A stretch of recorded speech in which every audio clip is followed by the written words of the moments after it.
the stuff, come on down. I don't know what Ryan is doing over there, but we are going to get people tested on tomorrow night at the same time as HF Fridays. We'll also have a little study session if you've been studying and you want help.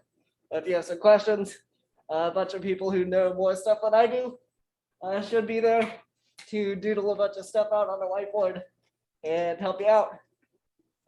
So if you're interested, links to those things should be on our website and Discord. And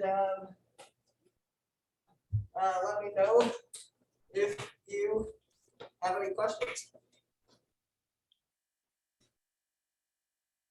With that, I'll hand it back to Jack and we'll get going. Yeah, thank you, Kevin. I think that does it for the announcements for this evening. The only other announcement is if you're a student and you would like to join our project workday, this Sunday we'll be meeting at around 10 a.m. In the Shack courtyard. We're going to be working on the golf cart project as well as the e-bike project and our DC battery backup upgrade. So if you're interested in any of those things, do come by. Yeah, we'll go ahead and get started. Orv, would you like me to do a introduction for you? Oh, sure. Why not? Okay. All right, give me 1 second. A couple of sentences is fine. Sure.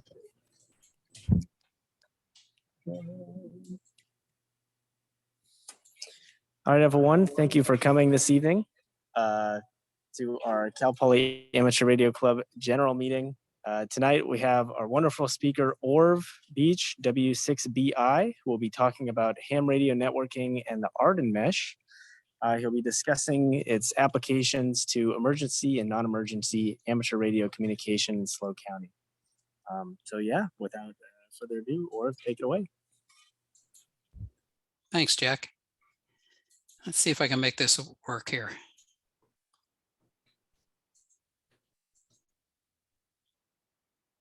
How's that? See the first slide? Good deal. My apologies in advance because I'm putting some more information in here because you guys span up and down the Central Coast. So I threw a few more slides in. So there's a lot, but fear not, a lot of them are photos, pictures, so we can rip right through them. Anyway, let's start talking about data rates in ham radio. We're talking modulation rates, not throughput. Your throughput is never as good as what your modulation rate would show. Packet radio is 1200 baud, and using the modulation scheme that they do, 1 baud is 1 bit per second. So in modern terms, that's 0.0012 megabits per second. It wasn't especially fast in the 80s and 90s, and it hasn't improved any. Pactor 4, which is not legal in the United States except under emergency conditions, is about 5 kilobits per second. VARA, which is a software modem used on both HF and FM, can get up to 25 kilobits per second with the right modulator and radio. Somebody's got their mic open. And the Arden network links can be more than 100 megabits per second. Now, those are modulation rates, remember, not throughput. Once you get through hopping a bunch of places, it can be substantially slower, but way faster than anything else we have. So I'm going to talk about the software as it is right now. Supports 4 different brands of equipment. That's 70 different models across 4 different ham bands. It does support tunneling between nodes, and that's what you guys are using so far, and we'll talk about that. These 3 things here are what allow getting these ham radio networks relatively easy to get running. You don't need a lot of network knowledge. The first one, Part 97 only channels. Software knows how to move the radios out of the public Part 15 frequencies into Part 97. As you'd imagine, they're quite a bit quieter and as a result work a lot better.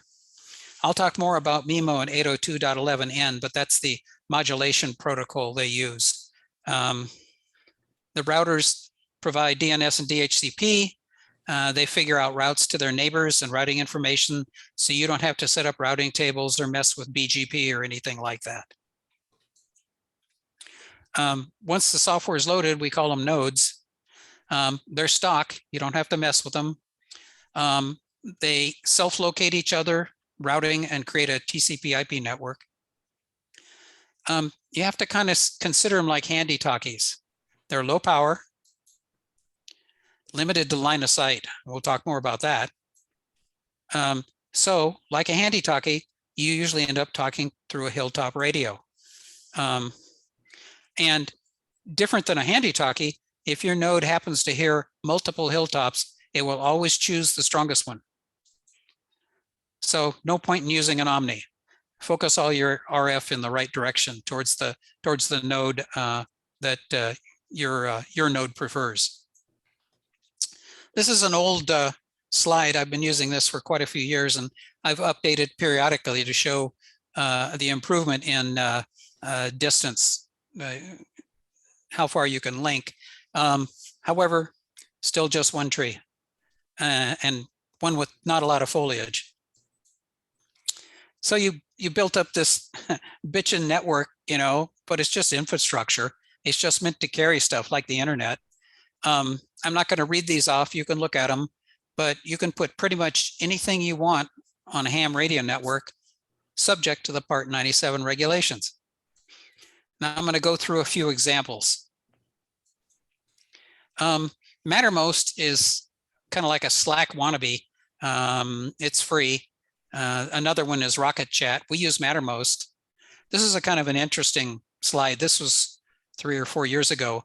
Eric, KG6WXC, was camping out in the high desert with his family the night of the Ridgecrest 7.1 earthquake. They got bounced around a lot in their tent, no harm. The next morning, he drove over and took a picture of the surface rupture. Our mesh network doesn't extend out into the high desert yet, but there is wireless coverage out there. We have a Mattermost server on the internet and a Mattermost server on the mesh network, and they are linked together. So he was able to use the Mattermost app on his cell phone to take a picture and send it back to us on the mesh network in Ventura County. It's pretty sweet. VoIP telephones, we have a VoIP service running. You can see the PBX there. It's a grand stream. When we were first rolling this out a number of years ago, the administrator was not comfortable with open source or Linux. He's not completely comfortable yet. So we bought a turnkey grand stream, wasn't real expensive. You can see it here in the rack. This is in Sulphur Mountain, just south of Ojai. It's got about 30 extensions. A lot of them are hams. Wherever we push the mesh network out to a served agency, EOC, hospital, county EMS, we give them a VoIP phone and an extension on the PBX. Works pretty well. Here's the GrandStream phone. We kind of prefer them because it's a GrandStream PBX, and we can push out firmware updates and stuff like that. And you can see I missed a call, and the red light means I've got a call waiting, or yeah, voicemail. Has all the typical features you expect from a regular PBX. The second one we pushed out was free PBX, which is asterisk based on a Raspberry Pi 3. This is on top of Verdugo Peak above the San Fernando Valley. The mesh network extends over there, and these two are trunked together. So the users on that one can talk to this one, talk to, you know, dial any extension on the network. Collaboration servers are kind of like the things you see the teams coordinating with, the gaming teams. You've seen them on TV and movies. Some examples are TeamSpeak, Mumble, TeamTalk. If you look in Wikipedia, there's a list of about, I don't know, 24. They all share typical features, and I'm sure this isn't all, but these are pretty common. We chose TeamTalk because it's one of the few of them that doesn't mandate encryption. So we got to avoid that whole ham radio encryption discussion. Anyway, chat rooms as you'd expect. Go off and talk one-to-one. You can set up as many channels as necessary. Speaker, microphone, or headset, USB headset. Unlike a repeater, you can have simultaneous full duplex conversations. Full duplex because you can talk back and forth and interrupt the person on the other end, which is much more natural than over. And you can have simultaneous because if you have 10 channels, you can have 10 simultaneous conversations. When the circuits are good, and they typically are, the codecs shift up to the highest speed they can. As a result, the audio quality is excellent. This is not your father's 300 to 3000 hertz communications grade channel.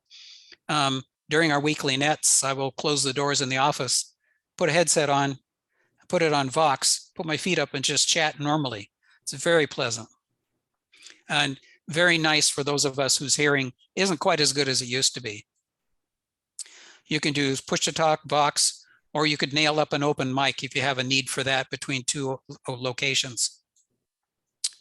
Here's a screenshot of the user interface. This is getting a little old. Shows the people logged in on the left. When a person is talking, push to talk is pressed or whatever, their background turns green. When they release and stop talking, it turns yellow. So you can see Dave KM6FQ was the last one to talk. Across the top, you have 4 tabs: chat, which is what you'd expect, video, desktops, and there's a file store area. So this is our weekly net. We don't always use video. We find it doesn't add a lot to a net, but once in a while we fire up all the cameras to load the network down and stress test it because you always want to test your emergency gear. Let me see. The farthest one away here, let's see, the servers in Ventura County. Down at the bottom middle is Dale, W6MWZ. He's in Cathedral City out by Palm Springs. It's about 175 network miles. So it works pretty well. While we were doing this test, the server, which is on a Raspberry Pi 3, was doing about 10% CPU utilization and about 10% network utilization. So you can see you could have many, many conversations.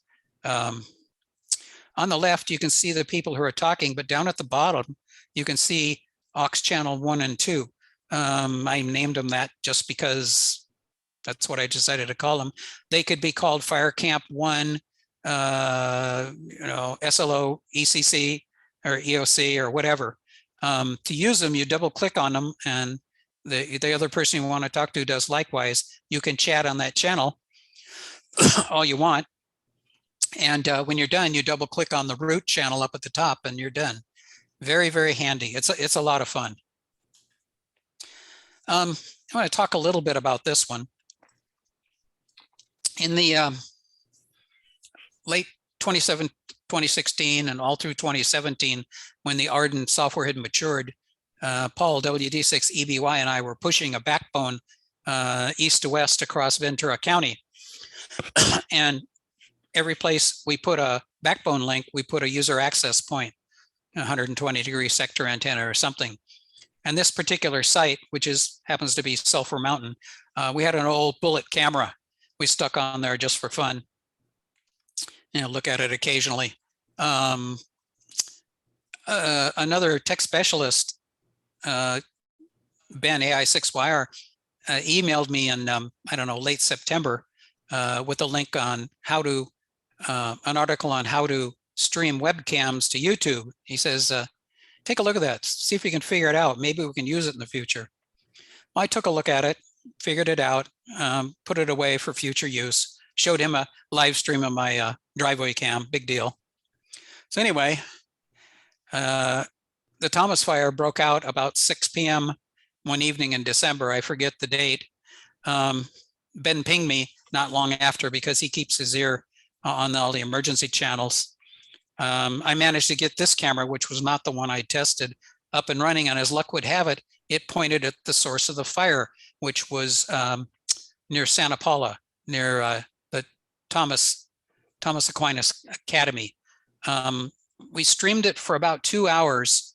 The weather at that time was hot, dry, and like hurricane force winds.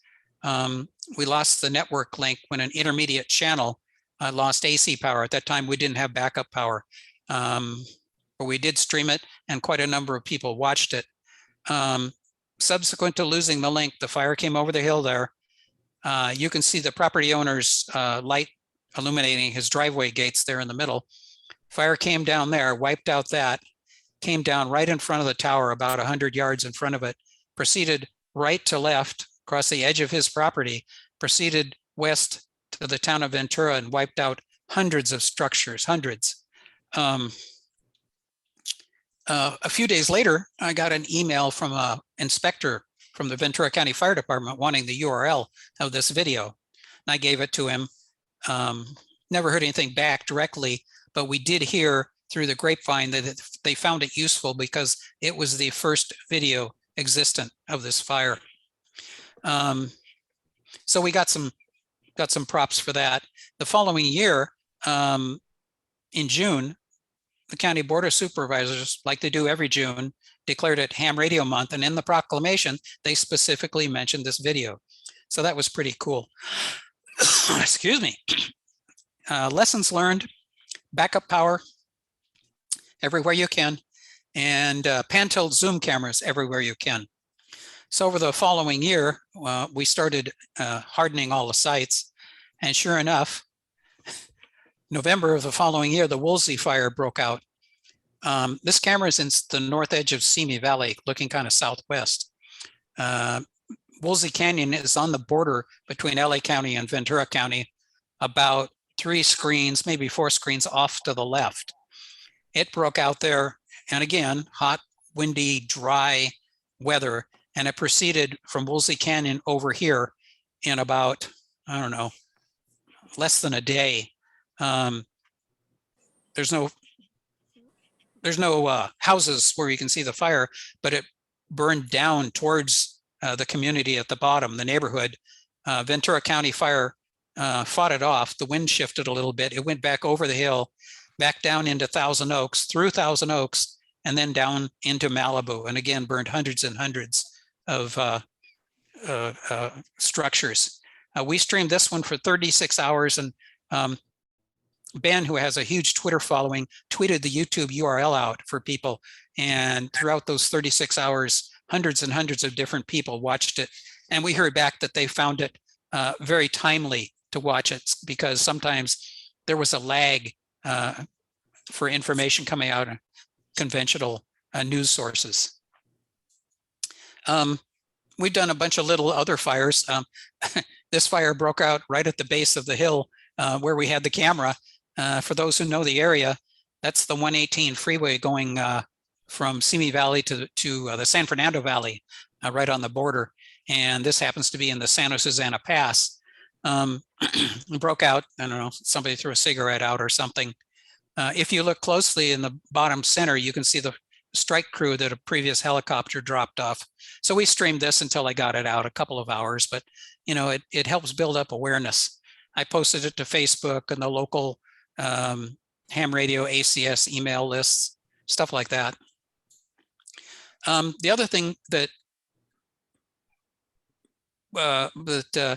digital networks are good for is passing messages, because the future of EMCOM is data. If you've ever had to relay a single page list of needed supplies over a voice link, you know, much better to push them out via like a PDF or text file or something like that. So you can set up a standard email server just using standard SMTP. A few people have done that. It works pretty well. And, you know, there's stuff like Thunderbird for clients, and there's web clients like RoundTube. But the hot spot for ham radio is Winlink. Probably everybody knows about Winlink, but just to summarize, it was originally written for boaters. And over the years, it's expanded to all these HF protocols. Obviously, the speeds aren't like what you'd expect, but they do move email through them. On VHF, you've got all of these. There's VARA is for HF and FM. They're probably pretty close to the fastest on all of those. And not too long ago, they added Arden networking. As you'd expect, it's much faster, but more importantly, there's no digipeating. The network knows the route to the destination, so it makes it a little easier. And if you're not familiar with Winlink, it has a large set of standardized messaging templates. So if you heard an earthquake, you can fill out a DYFI, did you feel it form, and send it off to USGS. And we heard back that they really appreciate that. This is a Winlink architecture. I stole this off their webpage. It was out of date. You can see with my excellent graphic skills, I've updated it. WinMore is a deprecated HF protocol. I didn't mention RDOP. It's an earlier software modem rapidly falling out of favor because VARA is so much faster and so much more robust. And the ham networking goes in here in the VHF, UHF, SHF, local communications. This is Winlink Express. This is the email client for Winlink, and it looks like a pretty typical email client, but because you have to specify the route it's going to take and the protocol, that is 1200 baud packet, VARA FM, VARA HF, Winlink, you have to specify the route prior to sending it. So it's a little more complicated. I wanted to show you this. Everything, when you're sending out a mail, opens up a session, and it shows you the progress of connection, transferring messages, and closing. This is one I did. I sent an attachment of the largest size Winlink will let you send. I don't know, it's 20 or 22 kilobytes. I sent it over the mesh network to a Winlink gateway that was 4 network hops away, 3 or 4. And you can see down at the bottom, the time to connect past 22 kbytes and disconnect was 10 seconds. So very, very nice.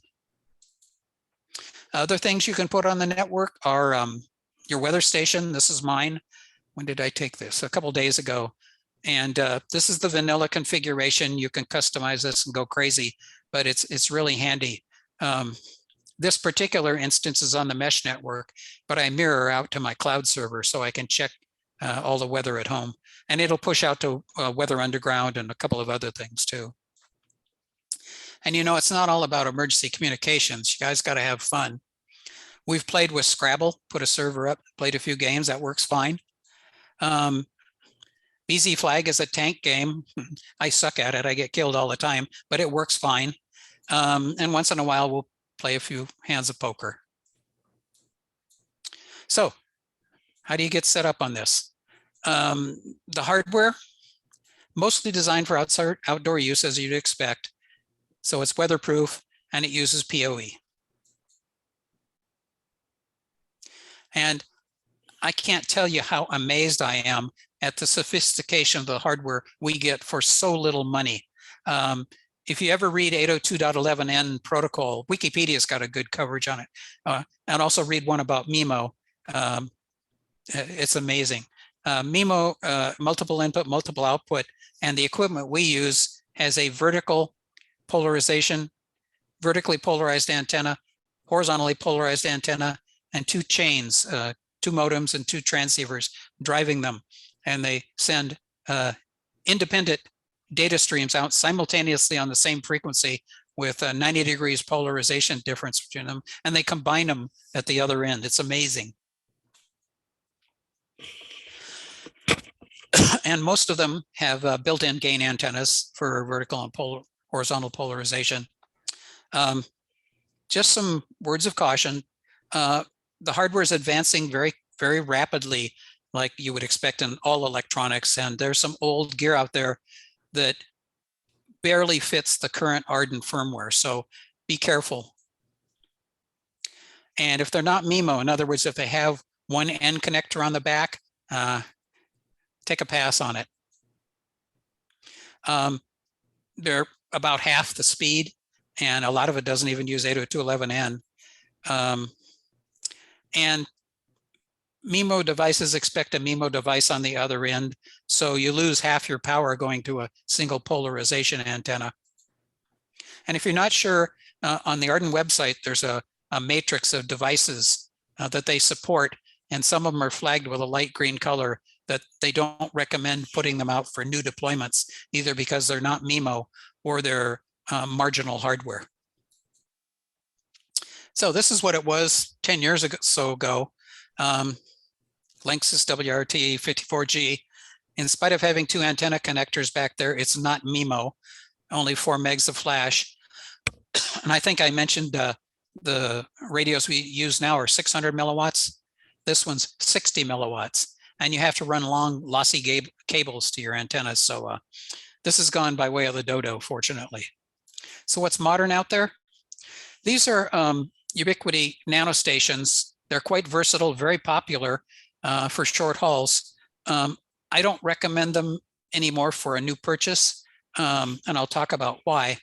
I'll talk about it right now.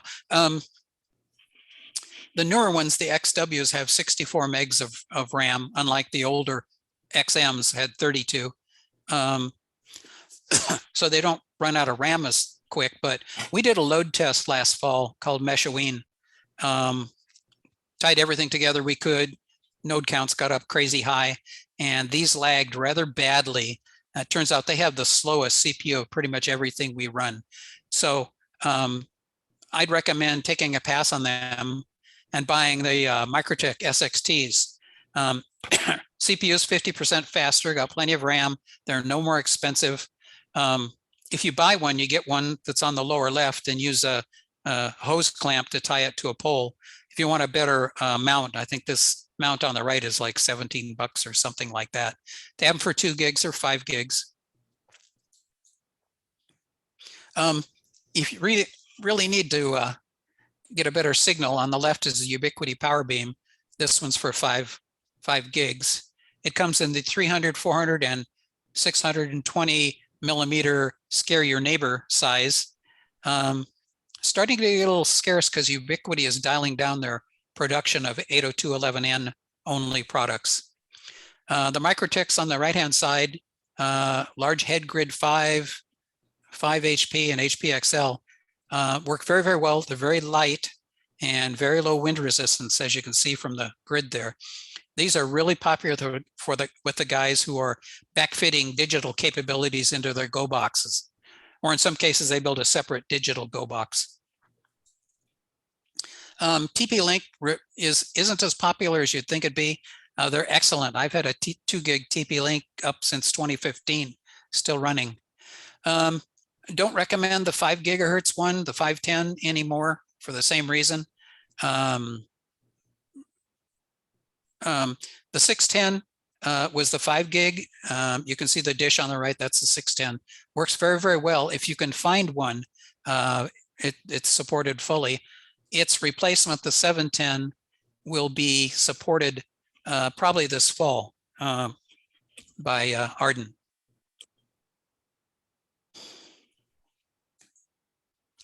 So here's the Swiss Army knife of Arden networking. This goes in your shack, and it seamlessly integrates the mesh network and your home network. The reason it's so useful is the Arden nodes run on the 10.0.0.0/8 network, the private Class A network, and you can't change them. They're hardwired, hard-coded. And since your home network runs on 192.168. something, probably you'd have to have 2 separate computers, which I did for a while, and it was a royal pain. If you load the Arden software on this HAP AC Lite, you can see what it'll do for you.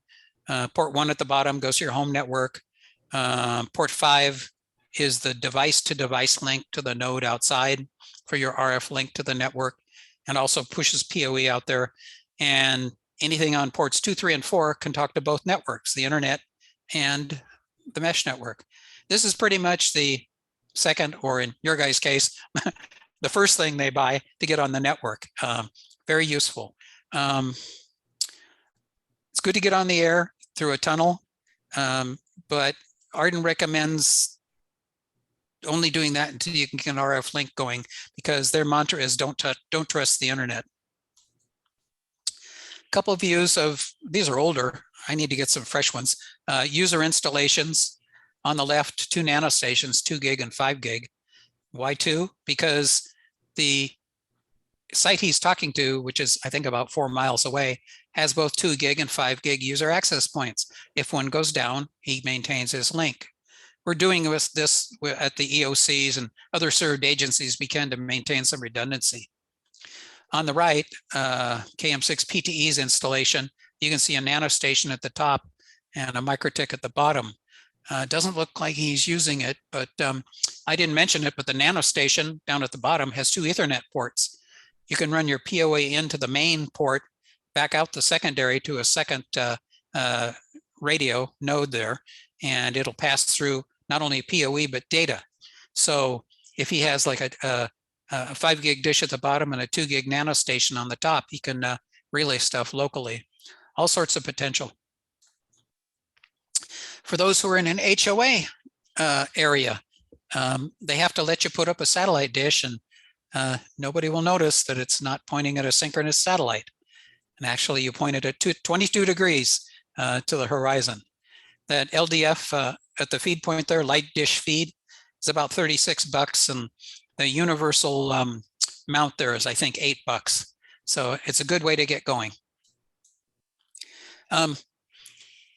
Just like you wouldn't put a couple Baofangs up on a repeater installation in a production mode, a number of the things I've shown you aren't appropriate for hilltop sites. This is by far the most popular one. This is a Ubiquity 120-degree sector antenna. Covers 120 degrees of the compass, plus a Rocket M5 radio at the bottom behind it. And you can see the little SMA jumpers there. You'll use 1 to cover 120 degrees, 2 if you need to cover more. You don't use omnis there because there's too much of the hidden terminal problem. If you have more than one up there, you one of these sector antennas, you run them both down to a network switch and they trade data, because you do not want more than one of these on the same channel. They'll just shout in each other's ears because they transmit all the time. So a few hilltop sites. This is North Orange County. User access points for 2, 3, and 5 gigs, a couple of cameras. Behind the camera viewpoint are the batteries and solar panel, because this thing is a 1/4 mile hike off of the nearest dirt road. Here's the site I take care of. The big dish is the connects to the western backbone. You can't see it, but there's stairs behind the rocks and some buried Ethernet cable going up to a site higher that's got a similar dish pointing east that continues the backbone east. And up on there are 2 gig and 5 gig user access points, 120 degree sectors. There's a 120 degree 3 gig sector that I use for tying together a couple sites in my valley as a kind of a local backbone. And there's a 2 or 5 gig part 15 user access point that we don't use. And there's the stuff on the yellow container on the left side is the county stuff we don't care about. And then there's a UHF repeater and a link Yagi, and you can't see it, but up on top of the mast is a Omni for the VHF repeater. In spite of the size of this, only a little bit of it is mesh network.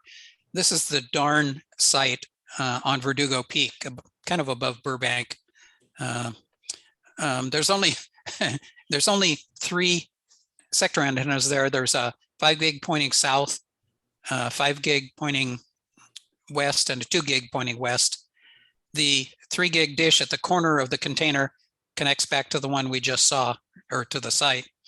And on the telephone pole are 5 gig dishes going on to 2 other sites, Mount Disappointment and Mount Wilson. This picture was in case you're curious, this picture was taken right after a really brutal windstorm, which is why the HF remote antenna is tilting like that. It's since been repaired, broke again and repaired again. And this is what you would call a large site. This is Pleasants Peak, which is east of Orange County. It's obviously a commercial site. The owner is ham friendly, and one of the ardent developers lives in the area. So he's had 5 years to build it out. And you can see all the stuff marked in yellow there that's on the mesh network. What you can't see is below the bottom of the picture, there are dish antennas pointing at least 3 or maybe 4 directions of the compass, connecting other parts of the backbone, because this is a major hub. So I had mentioned Eric KG6WXC. He wrote a mesh network mapper. It goes out and pulls the vital data file out of every node and stores it away in a database, which I export as a CSV because I get all sorts of interesting metrics out of it. And if the node has latitude and longitude loaded, he will plot them on a map. This is Oregon. Orange is 5 gig. Let me see, this is a memory test. Purple is 2 gig, blue is 3 gig. What else we got there? Purple, blue, gray. Anyway, gray is like a HAP with no RF running. So you can see they're growing nicely. Here's San Francisco. Used to be called SFWEM, now it's BAM, Bay Area Mesh. They're growing very nicely. In fact, they grew so much, they kind of grew like Topsy. Now they're having discussions on how to make a couple of backbones up and down either side of the bay, dedicated backbones to smooth out their data flow. So here's, I guess, the big daddy, Southern California. Last time I counted, there were around 400 nodes in this picture. Again, the same colors. A lot of these are hilltop, a lot of them are ground level too. And like I said, about 400 nodes. And here's the Central Coast, which is okay. This didn't exist 6 or 8 weeks ago. You can see they're all tunneled, the gray lines. In the process of bringing up another one. Where is that guy? I forget. Further north. Down here at the bottom, you can see the gray thing. This is the HAP tunnel server, and we're in the process of moving people over here rather than sending them all the way down to LA and back up. Okay, some specific Central California info.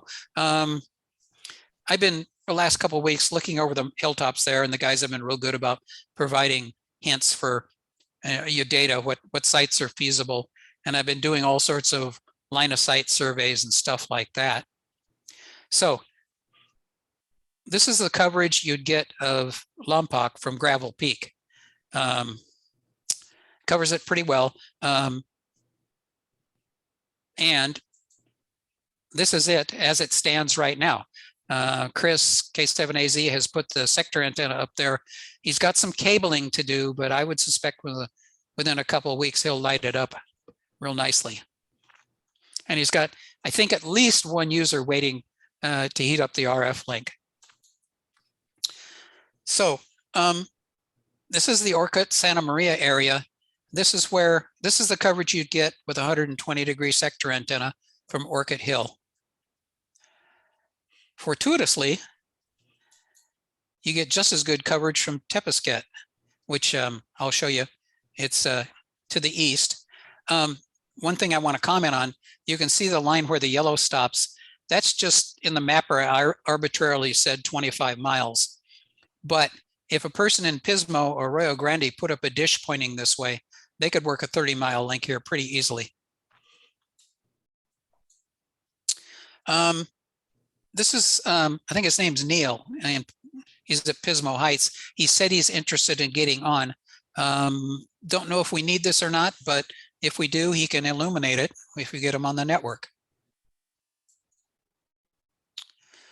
What's this? Oh yeah, this is Los Osos and Morro Bay from the Clark Valley site, and this one is also live. Jack and his team I don't have all the photos, but here you can see them putting it up on the left, and you can see Morro Rock in the distance.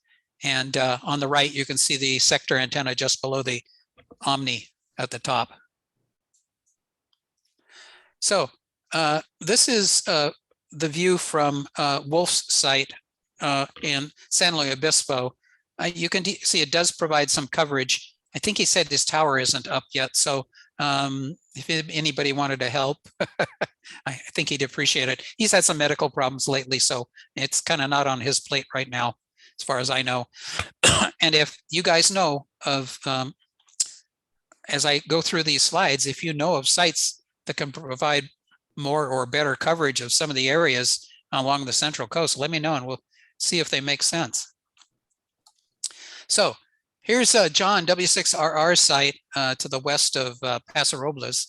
If we put a 120-degree sector pointing east-northeast here, we get pretty awesome coverage. If he then points one south, we can get down to Asuncion and Atascadero. That would be pretty much everything you'd need in that area. And here's John's site. I grabbed this off your website, John. I hope you don't mind. It's pretty awesome. And this is what I mapped out on paper or on websites. All of these sites are line of sight. Obviously, they need a sanity check because these mappers don't know about trees and they don't know about buildings. You can see that Cuesta Peak covers all four of them. An Omni this way and a dish going this way would work nicely. All of these links, except this one, are less than 20 miles, and I'll mention that. And by the way, Gravel Peak to Tepesquit down to Broadcast Peak is already in place. Those are Chris's wireless links, and he's going to put VLAN 2, which is the DTD link, up through here. And he told me I could mention that he's gathering parts for Tepesquit Peak, and he'll be able to illuminate this area. I think he said 1 to 2 months. So if you're in that area and thinking about getting on, buy your hat, but also buy an RF radio. Some possible backbone link equipment. For the long haul links, pretty much everybody uses a Ubiquity rocket dish plus a rocket behind it. It has awesome gain, narrow beam widths, it's a needle beam, and it's $350 to $400. It's not quite like what I showed there, but it's pretty similar. On the right, I found this the other day, the QRT5. It's 10-degree beam width, 24 dBi gain, about 170 bucks, depending on what kind of mount you buy for it. But for a 20-mile link, this should be just fine for the point-to-point links. And I believe Marcel has a half a dozen of these in his pocket. So if he can see his way free to donate him towards this project, you could get going relatively easily. Where do you get network info? Ardenmesh.org is the Arden website. You see all these cool stuff here. I'm not going to read it to you. You can read it. About the software downloads, they just released a production build, and if you've just gotten on the air, I'd recommend getting it. It's got all the good stuff that all the stuff we fixed when we found the load test, or found during the load test. Going on out, nightly builds, they normally roll little fixes into them and they're fine, but they've embarked on a major modernization project, and the nightly builds that are going to be coming out over the next 6 months or so, don't put them up on a tower where you can't get to them. Feel free to test them, but don't put them someplace where you'd be really annoyed if they went belly up. But when they get done, it's going to be awesome. Streamline, modernize, more hardware support, spiffy new UI and all that. I put out an email, you may or may not have seen about it. And they have forums there where you can ask questions. If you're on Facebook, there's about 1,600 people in that group there. It's moderately active. And there are mesh networking videos on YouTube. The Arden channel has them. There's lots of others. The little asterisk there on the end is to remind me, there's been a lot of changes in the last 10 years, and there's a lot of old videos out there.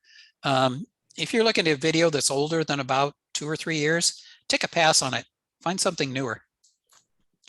Okay, more Arden info. This is all from me. I have a Southern California Hamnet mailing list. There's about 200 people on it. We just set up the Arden 805 Hamnet mailing list. I think there's a half a dozen people on it. And I have a beginner's guide PDF that's a slimmed down version of this. Good for giving to your ham friends who might be interested. And I have a PDF version of a very similar presentation, and it's got all my verbiage in it instead of just pretty pictures.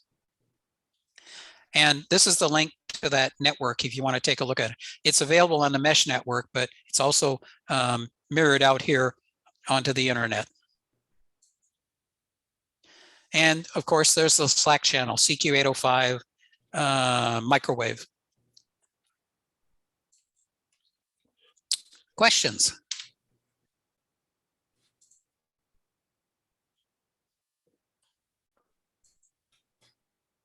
Now, you guys have an awesome opportunity to set up a network up there, because valleys are just great because you're surrounded by these real tall towers called hills and mountains. And seriously, that it makes it easy to make cells. You do not want a bunch of radios on the same channel. They just, the head developer told me, if you have 2 nodes on the same channel, they get half the bandwidth. If you have 10, they get 1/10 the bandwidth. So you want to practice a cellular concept. Awesome, wonderful. Thank you very much. I remember I think it was last summer, Jack came into one of our officer meetings and he says, I heard about this really cool thing called Arden. We should look into it. And now here we are. So it's really cool what you're doing. And thank you again very much. And thank you for coming down to talk about it. As well. You're welcome. As everybody who has who's shown up today. Any questions for Orv? No, I understand Marcel's going to show up with a trailer of stuff at John's place. Oh, I have That's a rumor. That's a rumor. Yeah, we have. So just a little background on that. So as Orv mentioned, the SFWM Bay Area Mesh folks donate a bunch of gear to SLO County to us to put up stuff. So whoever wants gear, it's in the CQ805 channel. I actually just posted an update with the gear that I have as of last week's pickup. So we've gotten a pretty good selection. So if you're looking at setting up stuff at home, let me know and we'll definitely get you set up. Sector sites and immediate deployments get priority. So let me know. Yeah, and if you're interested, just go ahead and buy one of the little HAP AC lights. You'll end up using it even if you have an RF link, because it has a ton of useful features on it. Hey, do you have a link to where we can find those? Yes, on the Arden website, if you look at the supported products matrix, if you click on any of those models, it'll take you straight to Amazon. Hopefully there's some alternatives to Amazon. Oh yeah, just search for the product name. A lot of the WISPs carry a lot of it, like IS Supply and stuff like that. Yeah, just do a Google search for the product and model. Oh, okay, so it's a commercial product. It's not something custom. Oh no, it's Ubiquity and MikroTik and TP-Link. We just hijacked the software. I thought you were talking about the router. That's what I was asking about. Oh, it's a MikroTik, but we load it with Arden software also.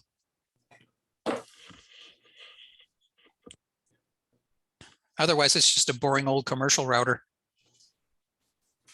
Hey, Orv, what's the status of Quest to Peak? I don't know. I don't live up there.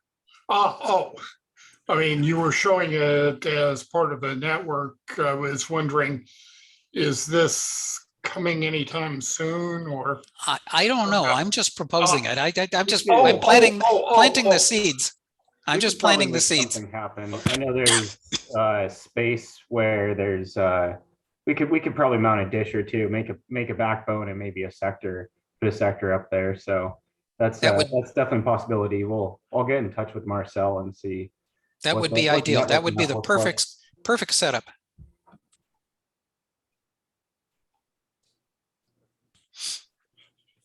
Orv, I it- got a question. I have a question. Go ahead. Go ahead. I'm somebody that's not from from SoCal, Central Cal. Half of the people know me. I'm Connor. I'm the president of the Bradley University Amateur Radio Club, located in Peoria, Illinois. So smack almost, I would say, between St. Louis and Chicago, but a little bit off track of 55 there. I'm just thinking personally here. Kind of right now, we're in a smaller scale, smaller scale network. Something maybe for users, if we say put up something on campus, great. Or because of course we're up on the hill per se. The Illinois River is down to our east a bit, but then it goes right almost back up, and we're basically in flat land area.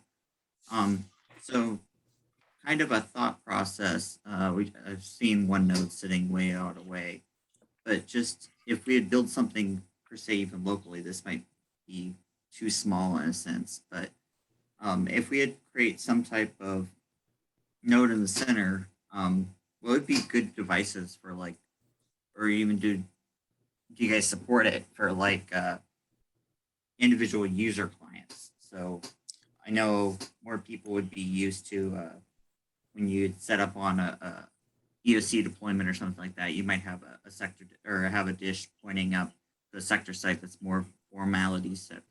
But on a smaller scale, and we're talking campus size of less than a square mile, I know trees are, or trees and buildings are always stuff that's difficult. But being off of the university network, is there some like small device, maybe, I don't know, USB size or something small that would be more deployable, or I should say more easily carryable per se for something? Yeah, like absolutely. an everyday thing. The nanostations and the Microtech SXTs have a beam width of about 45 degrees. And that SXT has a size of about, I don't know, between 10 and 12 inches. It's dinky. A couple of those, campus that way, campus that way, bring them down to a switch, put them on different channels. Bob's your uncle. And then for client devices? Again, either an Just one of SXT. Yeah. Are they just? They're probably good for Go ahead. a dozen miles line of sight or 500 meters through a tree. Okay. Yeah. For short ranges, pretty much anything. Short ranges being, half a dozen miles. Right. That's kind of my thought, is building something like SoCal and North Cal and the Bay Area is done, and even going north. I know Williams is totally a different part of the yeah same concept. Just thinking of all that, and I know St. Louis area was trying to get something together in their repeater sites, but just it's an interesting project. Yeah, you might on a smaller scale. I don't know. They have the regional forums on the Arden Mesh site. I don't know if they have one for Illinois. If they don't, drop a note to the webmaster and say, hey, could you make one? And drop a note down there and say, here, this is what we're thinking about doing. Generate some traffic. Okay. There's a lot of, as I would agree with that, because a lot of people are, especially here, it's just, I think, one or two nodes, and it was for one small little site. So yeah, well, just I tell traffic. people, go ahead. Oh, I was going to say traffic. Just if you generate traffic, it spurs conversation, and the conversation can go for hours on end, and something might come out of it. Well, I tell people, we've been putting up FM repeaters for, I don't know, 40 years now, almost more than 40 years. And now we've got one. We've been putting up mesh networks for 5 years. So we're in, this is the early stages. Right. I have a question. Go ahead. Yeah, so I understand if you had a 2 gig and a 5 gig, then you have kind of redundancy depending on it. The repeater, one side goes down. Which one should we focus on first, 2 or 5? Well, let me tell you a dirty secret. If you have 2 links into the network, of approximately equal quality, then the awful routing algorithm that Arden is stuck with for the moment will possibly go into route flapping, where it flips back and forth. You know, it starts carrying traffic, the quality drops, or it thinks the quality drops. Then it flops over to the other one and starts routing traffic, then its quality drops and it goes back and forth. And it takes a couple of minutes to flop back and forth. So while the Arden OLSR algorithm is great for route discovery and generation, it's not so good for redundancy. That's why we're de-emphasizing mesh until such time in the future they can either revise or replace that algorithm. They inherited it from broadband hamnet, and who knew? The guys who wrote the algorithm never envisioned this many long haul devices in their mesh network. So basically what I tell people is do hub and spoke networks. Those two I showed you, I have two, a 5 and a 2 gig. What I do is I move the 2 gig off the channel until I need it, then I move it back on. So it's not automatic failover, but it is backup. Okay, great. Sounds good. Sure thing. Don't tell anybody I told you that. This isn't being recorded or anything, don't worry. Oops. No, Yeah, I was and gonna- seriously, they're going through the Arden docs now and de-emphasizing mesh because they've recently made some changes in the routing code to make it not so darn sensitive to that, and it helped a lot. We down in Southern California, the network's 700 nodes and it's rock stable.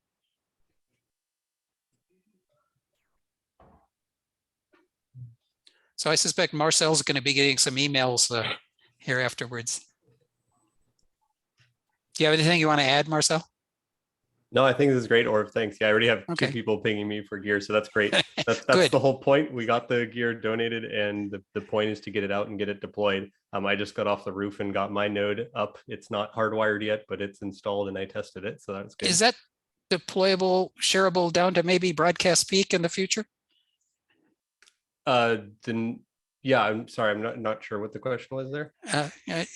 I got permission to put up something on broadcast peak, west side of Santa in Barbara. Santa Barbara. Yeah, of Yeah. course. Yeah, the Yeah, gear that's- is there for the community. So SFWM Sweet. wasn't using it, so they made it available to us. So if you would That's like probably- some, I'm happy to drive it down too. Yeah, we can rendezvous and share a burger or have a burger. Or share a tower climb. I'll go install it for you. Yeah, So. I'll be recovering from knee surgery then, so it's all up to you. It works for me. Okay, good deal. Anything else, guys? I hang out on the Telegram thing, and I also hang out on CQ805. I'm also on Mattermost, and I do answer emails and texts. Are we done here? Awesome. Yeah, that was fantastic. Thank you very much once again. And hope to see you again soon. You're very welcome. Thanks, guys. Jack, Have fun. did you have your additional slides that you Thanks, wanted to go Orv. over? Or is that for another time? Jack just stormed out of the room, so I believe that's going to be for another time. Was there traffic for me? I just. Oh yeah, I was just asking if you wanted to go over the slides that you had put together for Clark, or if that's for another time. If anyone wants to stick around, I'm happy to share those with people. We have a little thing if anyone wants to stick around. And is there interest in seeing how we Yeah, set up the Clark Valley site? Let's see it. Yeah, Great. All right. Yeah, moved over to the computer because I wanted to use a better microphone, and it was driving me crazy in the other room. Let's see.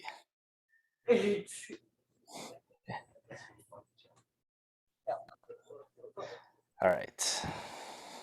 I'll go ahead and share this here.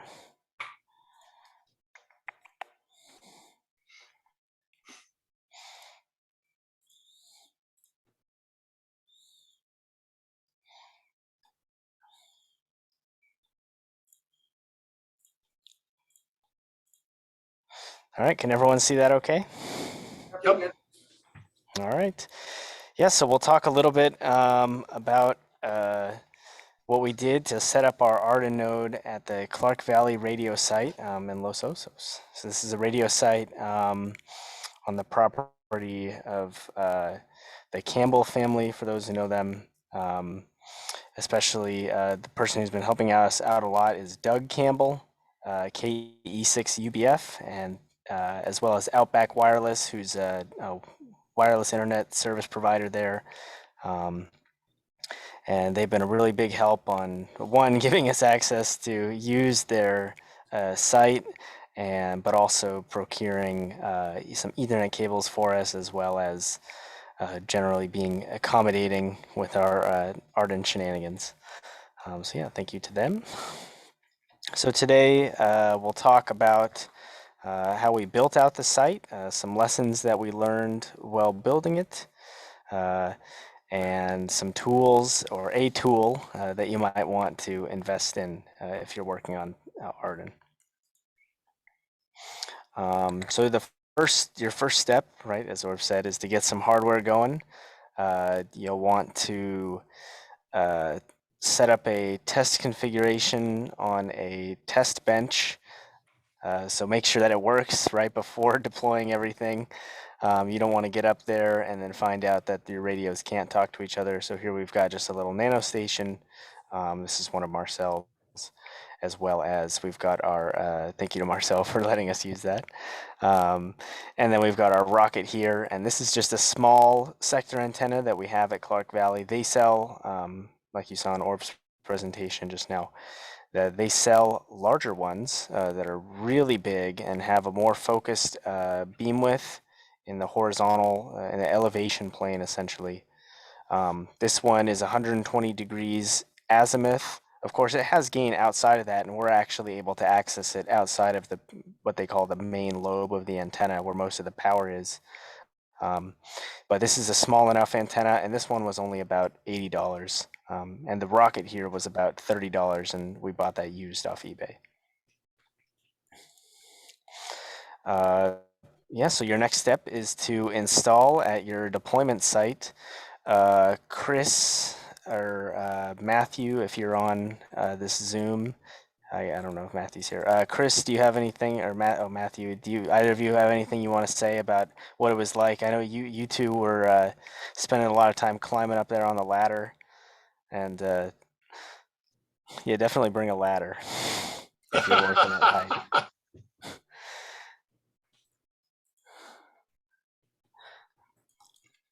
I don't have any. All right, no problem. Yeah, we have here, we have a, this is the X50 for the APRS iGate at the site, as well as in the future, we're going to be putting up an SSTV, slow scan TV beacon with the camera feed. The camera is right there. So you'll be able to receive on UHF in the future, if you're in the Los Osos area, a SSTV image. It's actually really cool. We have a demo of it working already that we're going to deploy in the next few months. And then here is the Arden sector. And then we've got some other link radios and stuff up there. Matthew, did you have anything that I forgot on this? Not that I know. Okay. So yeah, so the next thing to do is, once you've got all your radios and cables ran, load up your rack with equipment. So here we have a edge switch, which is just a network switch that we're running a couple of kind of complicated networking arrangements, but it allows us to pass through Ethernet for other things here that we can do, remote power cycles and things like that. And then we have our little MikroTik HAP router, and that manages the Arden connection to the tunnel, as well as it talks to the rocket radio up on the mast. And then we also have a little APRS iGate here running Direwolf, and that's also our jump server to get into the network if we need to get in through the internet from campus, because we currently don't have a direct line of sight RF link. Chris, do you want to talk about like the UISP and what that brings us? Yeah, so hold on. Okay, we're muting ourselves on our end. Okay, so UISP just lets us control whatever Ubiquity equipment we want to, as long as it's on the firmware, the stock firmware. And so this edge switch is on the stock firmware, so now we can access it remotely, and we can get monitoring statistics over time. And we can also, with some devices, get direct shell access with it from anywhere in the world, as long as we have our server like port forwarded. I also wanted to mention that it lets us like easily control VLANs. And so we actually have 3 VLANs on this switch. We have like this section over here. Let me get a better color. We have a section over here for our own W6BHC stuff. So like this would be for this Pi. And we also have a section over here for other ham stuff we want to do. So we have the SLOAC communications up there going to their network. And then we have a tiny one right in the middle, which passes through that VLAN to DTD through the switch. And then the other one goes up to our antenna. And so the reason we have this is so we can do remote power cycles on the edge switch through UISP, which is very useful for when devices like the Raspberry Pi here go down, we can bring it back. So that's pretty much it. UISP is currently being run on a server at my house, and I have it port forwarded, and we have it talking to the edge switch, I think just over the public IP that we have assigned. Yeah, just over the internet. Yeah, so I think in the future, what we want to do is replace this HAP with a edge switch, or no, edge router, because it's kind of limiting some stuff we want to do. But yeah, that's all I have to say. Yeah, thank you, Chris. Yeah, so and then your next step, once you've got everything hooked up and running, is to add some services. So this is a site camera. Greg and Ryan, do you guys want to talk about what this, how you got this up and running, or what this consists of? Sure. I don't know if Ryan's on. He can probably talk more about some other stuff. We just have the RTSP stream available from the camera, which is just a standard way of streaming video from usually it's security cameras. And then what we do is we use FFmpeg, which is a tool on the Raspberry Pi that takes a single frame from the RTSP stream and then saves it to a directory where then it's served over HTTP on an HTTP server on a web page. Yeah, that's about it. Cool. There's a cron job that runs that saves the picture every 5 minutes. Yeah, and it's my understanding that this is going to be, the same picture will be sent out over the SSTV in the future, right? Yes, that's right. Okay, cool. Greg or Ryan, do you have anything to add on that, or no? I mean, not really. So for all of it runs scheduled over cron. So it just takes the image from the RTSP stream from FFmpeg, captures it and saves it into the Apache directory. So it gets saved or gets served all just over HTTP, but then the same image can get taken by another script that's also scheduled by cron and turned into just like a WAV file, an audio file that gets saved on the computer. And then that file gets played out over the radio, which you can receive and decode. Sweet. Yeah, thank you for explaining that, Ryan.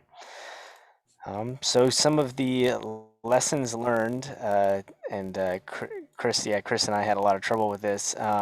In the Arden firmware, when you set up your node, essentially, so in most home networks, there's something that happens called network address translation. And essentially because the IP address space, when they created the IPv4, obviously we're running out of IP addresses. They didn't envision They didn't envision all these devices needing to communicate over the internet, and so you have to solve the problem of how do you get all the devices on your network to communicate over the internet when there are not enough enough individual public IP addresses.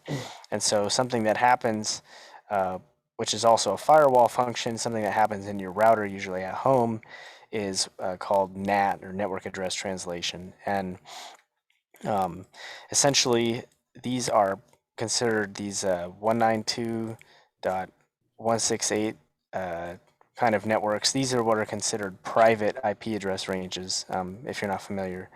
And essentially, these are not directly accessible from the internet. So for example, if you were to do this, if you replace the internet, this green bubble here, with the mesh, and you have a public, the way that Arden works is everything gets a public mesh IP, but they have a feature that basically if you're trying to build out a site and you have a lot of IP addresses, the Arden firmware will give you up to 29 individual IP addresses. So if you have more than 29 devices that need their own IP, you have to start doing this NAT process, and you have to run another router behind it. And we tried doing that because we thought at first that we didn't want things to be directly accessible from the Arden mesh. And it's just it's a nightmare. And we talked with Orv, and basically the Arden firmware, even though it has the option to do that, it's not designed. It just doesn't work at all. And the tunnel got very mad that we had that as well. I remember that nightmare. It was really bad. Yeah, we had a lot of people working on trying to fix it at 2 a.m, and it wasn't working. And we just decided, we're gonna give everything a mesh IP. And you can also, there's a way to make it so that it doesn't advertise that if you wanted your devices to just be accessible from behind your little HAP router, they don't need to be accessible throughout the mesh.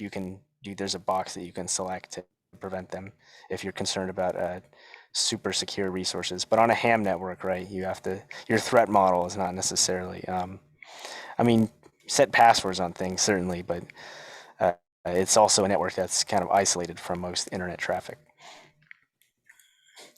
So another one of the lessons that we learned was run one Ethernet cable per device, if possible, and more than you think you might need if you're doing a big deployment.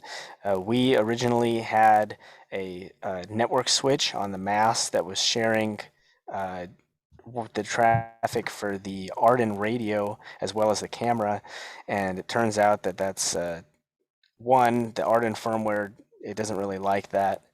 And two, this eliminates the need for us having a switch in a really inconvenient location outdoors. And now you have to have access to the switch. We were using a MikroTik product, and that doesn't have as nearly a nice of a, for those of you who've worked with MikroTik gear, it's very, very powerful, very useful, but it doesn't have really a nice management interface. It's kind of a super user type, a power user type of thing. But not really, it's not nearly as nice as the Ubiquity line.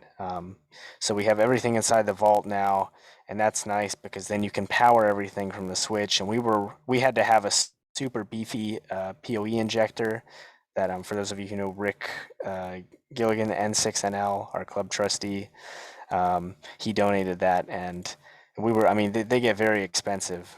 So then you don't need to worry about putting power for the switch and everything behind it up to the mast. You can run each one through its own, either its own injector or through, in our case, a PoE-enabled switch. Yeah. And then as Chris was saying, another thing that we learned, remote reset capability is an absolute must. For example, you do one, this is our W6 SLO iGate there, and if you do a Linux experiment that fails, you lose your iGate, and it locks up and something happens. And so then one power cycle later, it's back up and running.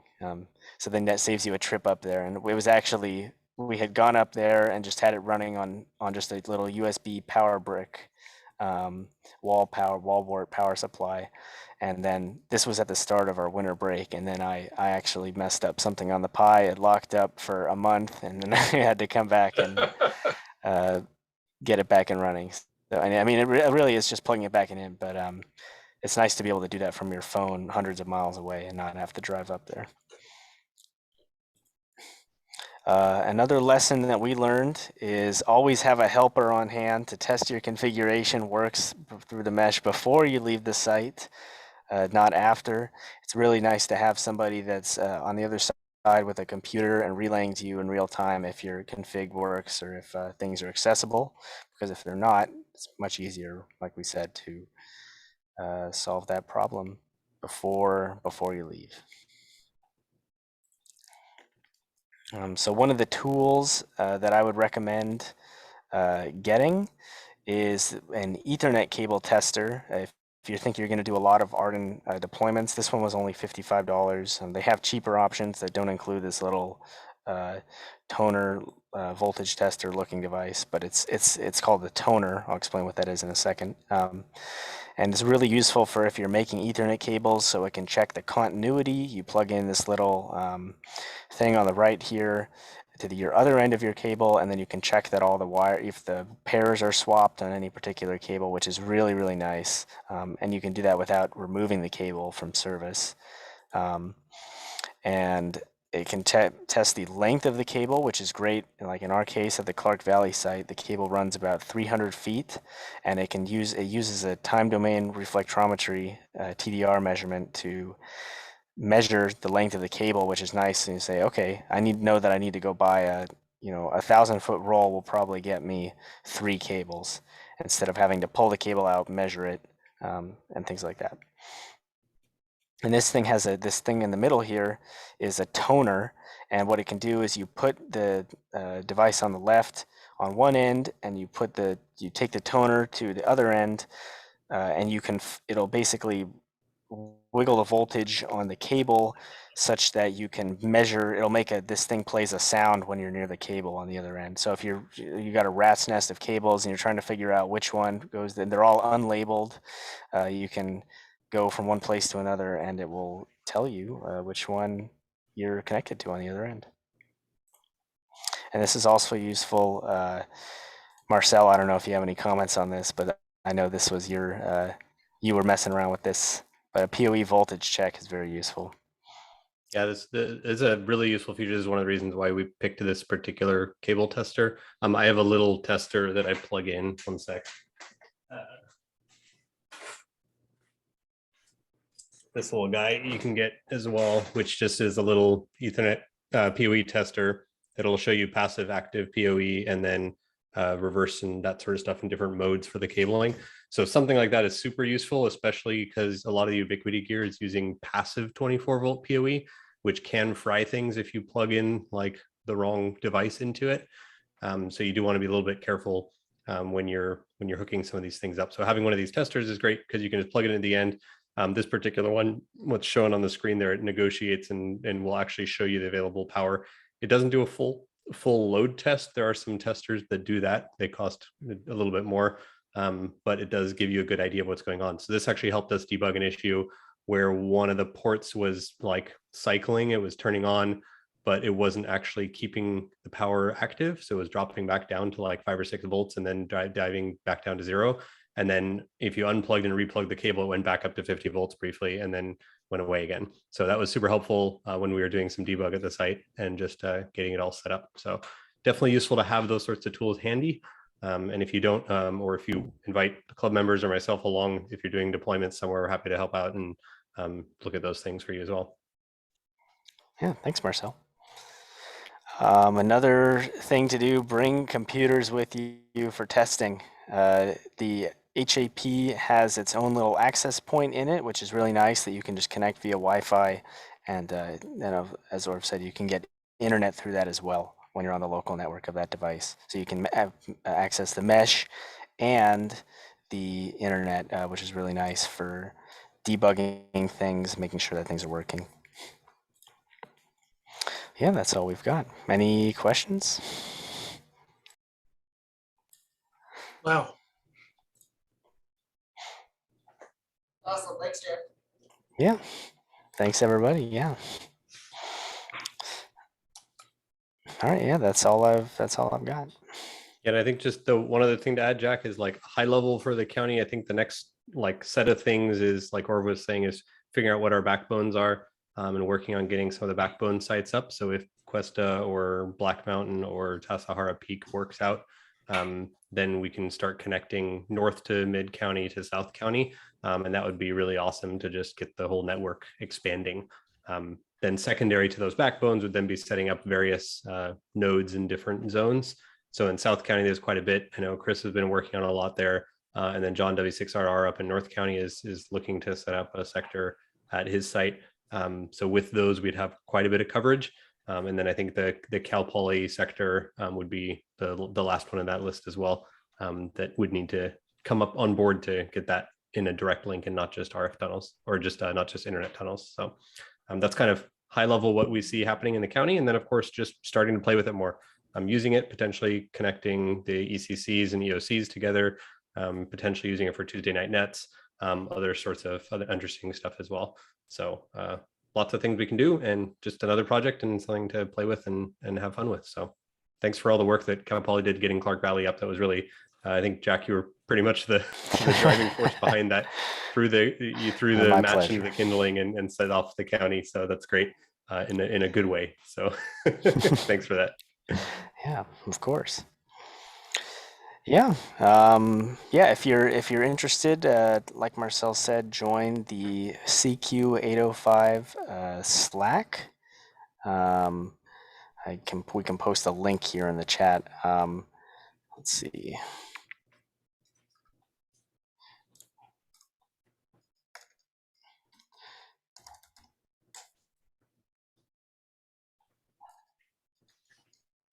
I There just you dropped go. in there for you, Jack. Yep. Good. Uh, Yeah. One thing I found when people hit that link, they join general, they don't even microwave is there. I've been adding them myself. Then recently I saw somebody who added themselves by themselves somehow. To my knowledge, I don't know how they did it. So you need to tell somebody, hey, I'm on CQ 805, add me to microwave. Yeah, they can search for it themselves in the channels. You're not added to that channel by default. So if you just search at the top for microwave, then it would bring it up. Or if you search for Arden, I think it would bring it up as well, because we have that in the description for the channel. I am going to stop the recording. Thank you all very much. If you're watching this from from home, feel free to contact us, calpolymediaclub@gmail.com or w6bia.org. And feel free to reach out if you have any questions or just want to chat. Join the Discord. So join Discord, mailing list, stuff like that, Instagram, etc. And thank you very much. Yeah. Thank you everyone for coming. Bye, Connor. No problem. I just enjoyed it. I Dan told me you guys had this, and I was like, I posted in my club, and my club's like, yeah.